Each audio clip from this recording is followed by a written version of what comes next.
It's funny, when you think about it, right? It's kind of baked into us, isn't it? Like we all have these invisible walls, these self-limiting beliefs that feel as natural as just breathing in and out. Yeah, and what gets me is like how easily we accept those limits, Right. as if there's some unchangeable truth, and we never really stop to question where they came from or if they're even real. Totally. And that's what makes this deep dive so interesting, I think. You suggested we check out David Goggins and his book Can't Hurt Me. And honestly, I'm glad we're doing this because his story really digs into how someone can break free from those limitations, even when they seem impossible to overcome. And the way he does it through these extreme challenges is pretty mind blowing. Yeah, extreme doesn't even begin to cover it. When you just skim the surface of Goggins' story, it's all about this relentless drive to conquer what most people would say is totally out of reach. I mean, think about it. This is a guy who openly admits he started from a place of deep struggle and went on to complete Navy SEAL training, Army Ranger School, Air Force tactical air controller training. That's a seriously intense trifecta right there. Like, how many people can even claim that kind of experience? Not many. And then you add on top of that over 60 ultra marathons, triathlons, ultra triathlons, and he even held the Guinness World Record for pull ups at one point, over 4,000 in just 17 hours. It's like something out of a movie. It definitely pushes the boundaries of what we think is humanly possible. But, the real point of this deep dive isn't to just sit here in awe of these achievements. It's to break down the principles, the mindset, the fuel behind it all, and see how those pieces can apply to anyone's life, no matter what kind of obstacles they're facing, big or small. It's all relative. For sure. So let's go back to the beginning. Goggins paints a pretty vivid picture of his childhood, and it's not what you'd expect. He describes his home in Williamsville, New York as hell in a beautiful neighborhood. On paper, it sounds like the perfect suburban upbringing, right? Nice houses, quiet streets, the whole 9 yards. And that contrast right off the bat, the perfect image, hiding a much darker reality. It's a huge takeaway, I think. It reminds us that things aren't always what they seem, and a lot of the toughest battles are fought internally where no one else can see them. Okay. That's important to keep in mind, not just for ourselves, but when we think about what others might be going through too. Definitely. His family actually owned a skating rink called Skateland, and for the customers, it was this fun, almost magical place with the music and the lights. But for young Goggins and his mom, it was anything but. He talks about running the skate rental counter as a little kid, standing on a step stool just to see over the counter, and his mom was stuck at the cash register constantly. And it's made clear that this wasn't some happy family working together. All the money went straight to his father. Neither Goggins nor his mother had any real control over their finances. His mom didn't even have her own bank account or credit cards. It was all in his dad's hands. That early exposure to this facade of normalcy masking a really tough situation, I think that sets the stage for a lot of what comes later. Yeah. And the vibe at Skateland, it sounds like it was pretty intense. Even celebrities like Rick James would show up because he was friends with Goggins' dad.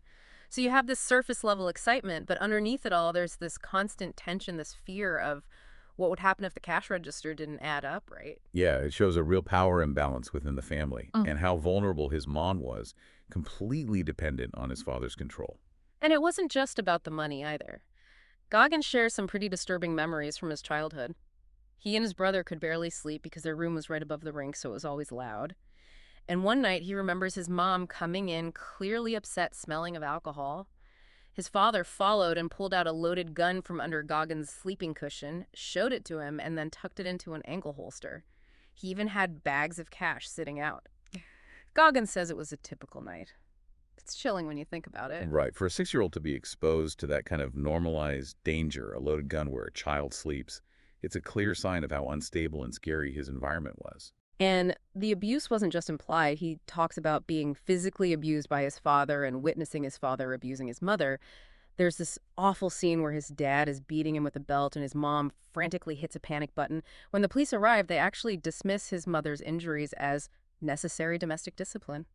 This was before domestic violence was really understood or talked about, and the lack of support is just heartbreaking. It's a tragic example of how the system failed to protect them. The very people they should have been able to turn to for help actually reinforce the abuse. Eventually, his mom made the incredibly brave decision to leave with Goggins and his brother, and they escaped to Indiana. There was this initial sense of relief, but we all know trauma doesn't just disappear when you change locations, right? No, it doesn't. Yeah. Trauma has a way of staying with you. It can shape how you see the world, how you act, how you trust, even when you're in a new environment. He talks about struggling in school in Indiana. One teacher he calls Mus D. He says she was like his torture chamber, totally unsupportive. But then there was another teacher, Sister Catherine, who was completely different. She offered him encouragement and understanding. It just goes to show how much of an impact one supportive person can have on a kid's life. Right. Miss D might have been overwhelmed or just didn't know how to deal with a kid who had gone through so much. But Sister Catherine, she saw him as an individual and believed in him, and that made all the difference. And all this early adversity, this feeling of being dealt a bad hand, it leads to one of Goggins' core ideas. He talks about owning your excuses, writing them all down, not to dwell on them, but to use them as fuel to change. Yeah, it's a powerful way to shift your perspective. Yeah. Instead of burying those negative experiences, you confront them head on. You understand their impact, and then you make a choice to let them push you forward instead of holding you back. It's about taking control of your own story. Then we're introduced to Wilmeth Irving. Goggins says he was a new beginning for his mom. They were planning to move in with him in Indianapolis. It seemed like things were finally looking up for her. It did. It felt like she was finally breaking free from the abuse and building a better life for herself and her sons. But tragically, it was short-lived. Wilmeth was murdered, shot, and killed. It was never really clear what happened. There were rumors of a bad business deal or maybe drugs. Goggins was only 14, and he describes how devastated his mom was, how lost he felt. He even saw the aftermath, the blood in the garage. To experience that kind of loss at such a young age after already going through so much, it's unimaginable how that must have impacted him. Yeah, moving into high school, things didn't get any easier. Academically, he was a mess, basically cheating his way through. He did make the freshman basketball team, which gave him a bit of a confidence boost, but it was all built on a lie because he knew he wasn't earning his grades.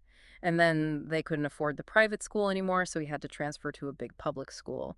It must have been a huge adjustment, going from that smaller private school to a large public one in a predominantly black neighborhood. He talks about feeling like an outsider navigating this totally different social scene. He definitely did. And even in basketball, which gave him that initial confidence, he started to struggle because his grades made him ineligible. He also wasn't used to the trash talking that was more common in Indianapolis basketball compared to his more rural high school. He even talks about a pretty disturbing experience with racism in Brazil, Indiana. It was a rough time for him. It sounds like he's feeling really out of place, both socially and academically. Yeah, but then there's this pivotal moment, a real turning point. His grades totally tanked, and his mom gave him this ultimatum, and that's what led to his accountability mirror ritual. It started with him just feeling so frustrated and angry in the shower, and he decided to shave his head as a way to take control. Wow, that act of shaving his head? It's like this visual representation of him shedding his old identity and committing to real honesty. The accountability mirror, it wasn't just a mirror, it was a tool for him to confront himself, his excuses, his true starting point. And that's so important for any kind of change you have to see where you're really at before you can move forward. And from that point on, he actively sought out discomfort. He basically trained himself to crave it running in the rain and snow. He also became laser focused on studying to join the Air Force. Now, this is a guy who was reading at a fourth grade level, but he just went all in with memorization, turning his kitchen table into what he called his all-day, all-night study hall. And somehow he passed the SVAB. That level of dedication is insane. It really shows his insane self-discipline and his willingness to do the hard work, the stuff no one sees, to reach a goal, to overcome that kind of educational disadvantage in such a short amount of time. It's incredible. He also started to see the people who made him uncomfortable differently. He realized that a lot of their behavior came from their own insecurities. That's a pretty mature realization, right? It is. It's a sign of growth when you can step back and see that other people's actions are often more about them than they are about you. It lets you let go of some of that resentment and focus on yourself. So fast forward to his time in the Air Force, his initial dream of becoming a pararescueman didn't work out, and he ended up gaining a ton of weight. He got up to almost 300 pounds, and he says he felt like a sorry fucking sight.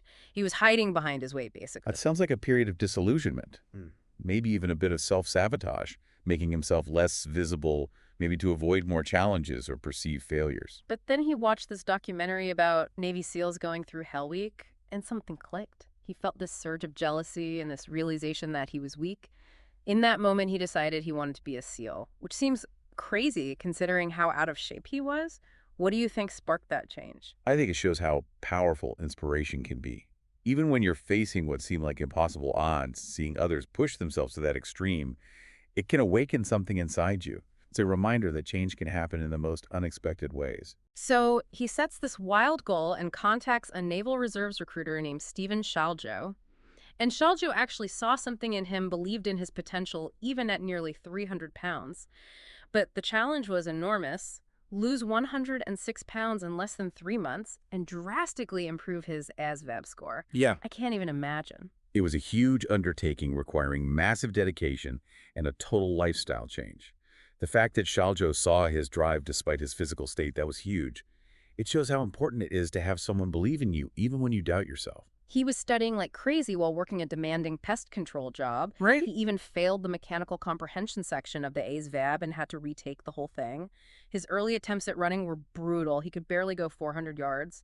He found motivation in the movie Rocky, specifically that scene where Rocky refuses to stay down no matter how many times he gets knocked down. The Rocky reference is interesting, right? It shows the importance of resilience, not giving up even when you're exhausted and facing setbacks.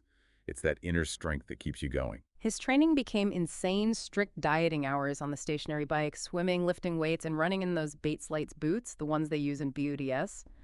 He was pushing himself way past what was expected, and he did it. He retook the SFARBAB and got a qualifying score. He called his mom all emotional and then made another huge decision. He got divorced to fully commit to this crazy dream of becoming a SEAL. That's a testament to his dedication. He was willing to sacrifice so much to go after something that most people would have said was impossible. And then comes the infamous Hell Week. It's introduced by this guy called Psycho Pete, and it's described as this relentless physical and mental torture, endless push-ups, sit-ups, freezing cold water, and they get barely any sleep for like 5 days straight. It sounds absolutely brutal. Yeah, Hell Week is designed to break you down, strip away everything but your core to see what you're really made of.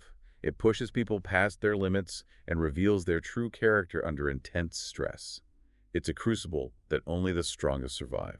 He talks about the other guys going through it with him, guys like Bill Brown, nicknamed Freak, who had his own struggles. They formed this bond. They became what they called the pillars of boat crew, too.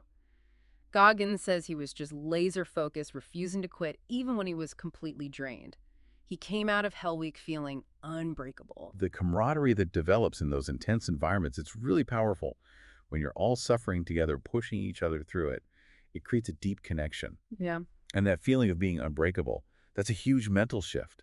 It's him realizing he's capable of more than he thought. But get this, he had to go through Hell Week twice because he got rolled back in BUDS due to injuries and illness. That must have been so demoralizing, but he still didn't give up. What kept him going through that second round? It's incredible to think about. Completing Hell Week once is a feat in itself. To do it again after being set back by injuries and illness, that takes an insane level of mental toughness and commitment. He was determined to reach his goal no matter what. He describes this one drill where he had to tie knots underwater in the pitch-black pool and mentally outmaneuver Psycho Pete. It's in this moment that he talks about developing a calloused mind. The calloused mind, that's a key concept for Goggins. It's about building mental resilience by repeatedly facing adversity, stepping outside your comfort zone, and learning to handle discomfort and push past those self-imposed limits. His victory in the pool over his fear and Psycho Pete's pressure. It's a perfect example of how he cultivated that mental toughness. And he says his whole attitude changed after surviving Hell Week. He wasn't as afraid of the instructors anymore, and he started to prioritize resilience and taking his time instead of just rushing to meet their demands.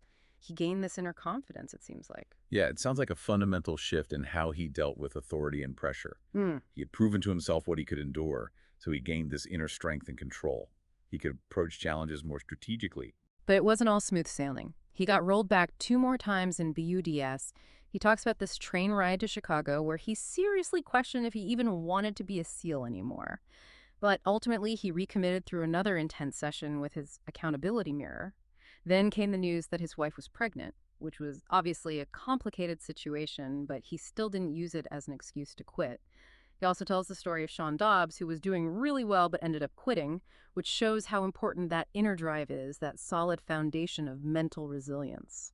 All these setbacks and struggles, they show how the path to achieving big goals is never a straight line. You're going to have doubts, you're going to be discouraged, and you're going to be tempted to quit. It's how you handle those moments, how you recommit that determines if you succeed. Sean Dobbs' story is a great example of how talent and early success aren't enough.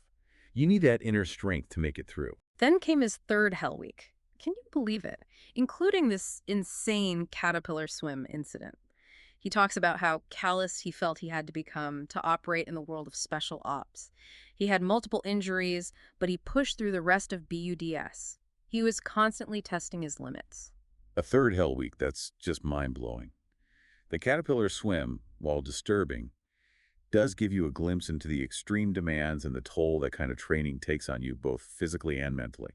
And throughout all this, he developed this concept of the cookie jar. Can you explain what that is? Yeah, the cookie jar is a really practical tool for building mental toughness. It's basically a mental collection of all your past victories, big and small, anytime you overcame something, pushed through a challenge, achieved something you were proud of. When you're facing something new and those doubts start creeping in, you reach into your cookie jar and pull out those memories of success to remind yourself that you're resilient. You can persevere. He uses examples like learning to read or losing those first few pounds. It's about building a bank of confidence from your own experiences. So, moving past his time as a SEAL, Goggins gets into ultra endurance challenges. He decided to enter the San Diego one-day, 24-hour race with zero ultramarathon training, all to try to qualify for the Badwater race, which is notoriously difficult. He describes the agony of running 100 miles relying on his cookie jar and memories of his fallen teammates. He finished, but his body was completely wrecked, almost went into kidney failure. Why would he take on something like that with no preparation? It shows how much he needed to keep pushing his boundaries. To attempt a 100-mile run untrained is crazy. It's all about willpower, his mental strength overriding his lack of physical preparation. It's that need to constantly test himself and see how far he can go. So then he sets his sights on the Badwater 135, and when he applies Chris Kostman, the race director gives him this pretty blunt and challenging response. So, of course, Goggins signs up for the Hurt 100 in Hawaii, a race known for its insane conditions. He fell countless times, even hallucinated. It was there that he met Carl Meltzer, the legendary ultra runner known as the Speed Goat, and it made him realize that there were always higher levels of endurance and mental toughness to strive for. What was it about that encounter that stood out?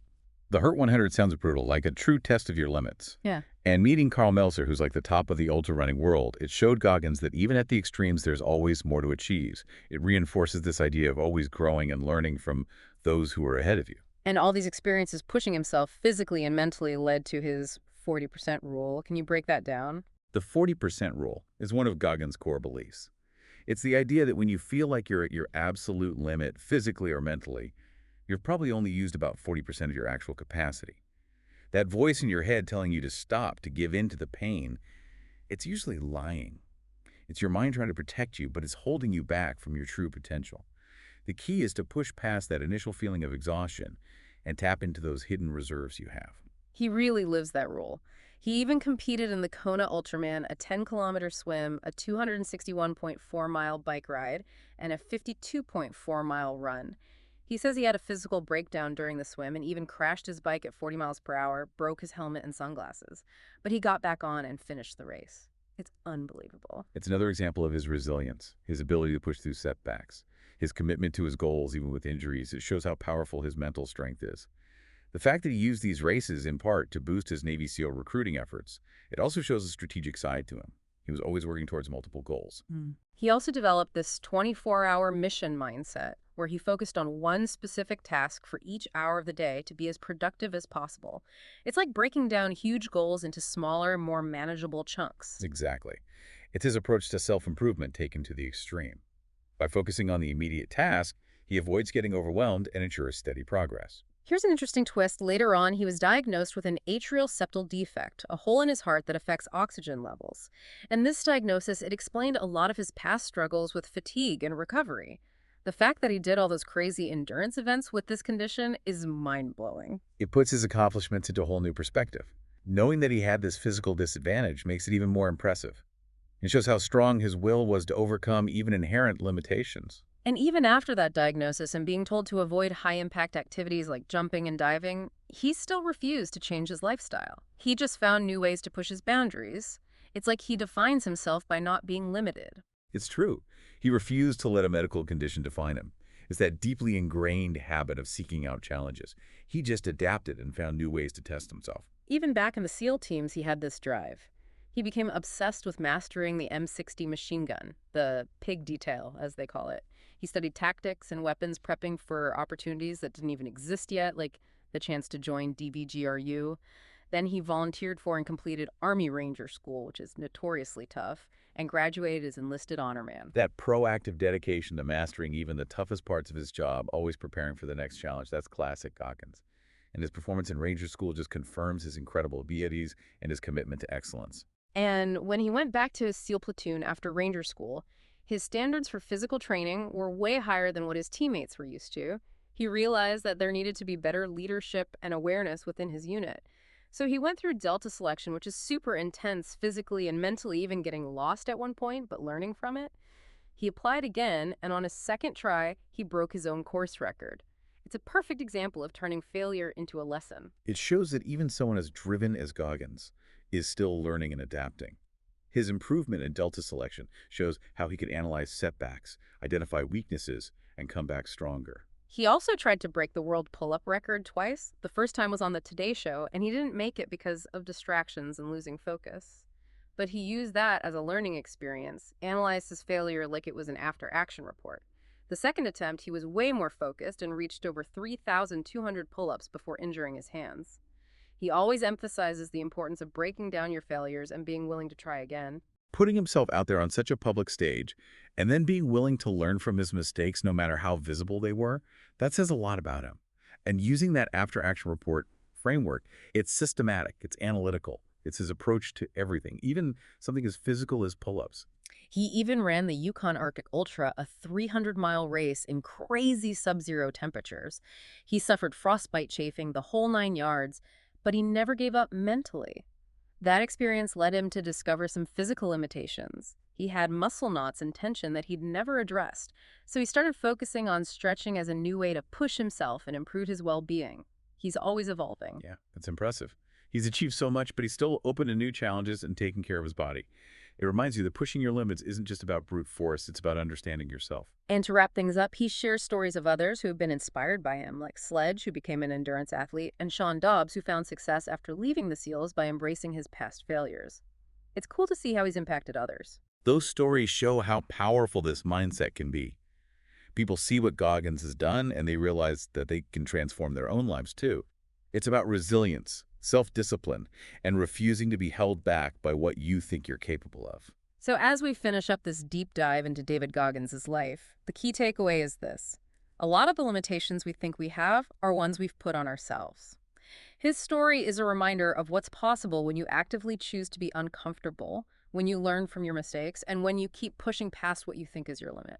And what's really cool is that while Goggins' achievements are extraordinary, the principles he lives by, they apply to everyone.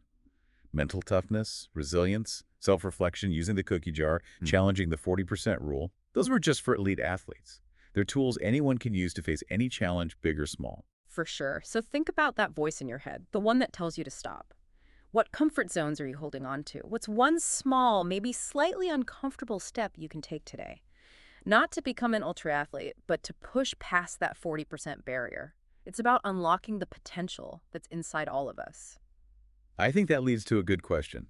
If this deep dive resonated with you, maybe check out Goggins' book, Can't Hurt Me. Think about building your own cookie jar. What are your past wins that you can draw strength from? And how can you use these principles to handle the challenges you're facing right now in your own life? At the end of the day, growth is a journey. It's not about reaching a destination. There's no finish line. There's just the chance to keep pushing our boundaries, keep learning and evolving and becoming a little bit stronger, a little bit more resilient every single day.